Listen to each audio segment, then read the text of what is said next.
Class যদি 10টায় হয় আমি 9:30টায় চলে যাই, কারণ আধা ঘন্টা চলে যায় ছাত্রদের সাথে সেলফি তুলতেই। এমনই বিচিত্র অভিজ্ঞতার কথা জানালেন ছোট পর্দার জনপ্রিয় অভিনেত্রী নাজমি জান্নাত। তিনি জানান সময় সাপেক্ষ হলেও বিষয়টি উপভোগ করেন তিনি।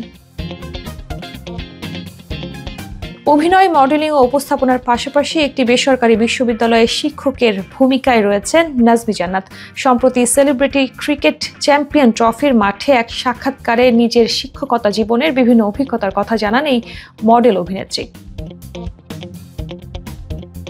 শিক্ষকতার প্রথম দিনের কথা উল্লেখ করে তিনি বলেন, প্রথম দিন আমি অনেক নার্ভাস ছিলাম, তবে চেয়ারম্যান স্যার যখন ক্লাসে নিয়ে গিয়ে আমাকে পরিচয় করিয়ে দেন তখন ছাত্রদের মধ্যে একটা ছেলে আমার জন্য গানও গায়।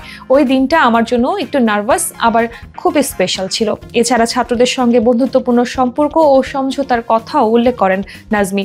বয়সের ফারাক কম হওয়ায় তাদের সঙ্গে সহজেই মিশে যেতে পারেন বলে জানান তিনি। ব্যক্তিগত জীবন নিয়ে জানতে চাইলে নাজমি বলেন, আমি অনেক বছর ধরে সিঙ্গেল, মানে এক্সট্রিম লেভেলের সিঙ্গেল। তিনি আরও যোগ করেন, আমি ডেটিং করি না, কারোর সাথে কফি খেতে যাই না, এমনকি নিয়মিত গুড মর্নিং গুড নাইট মেসেজও পাই না।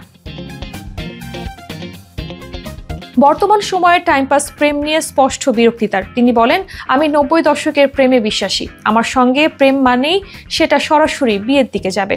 আমি ওই ঘরানার মানুষ নই যে আজ প্রেম করলাম কাল ব্রেকআপ করলাম।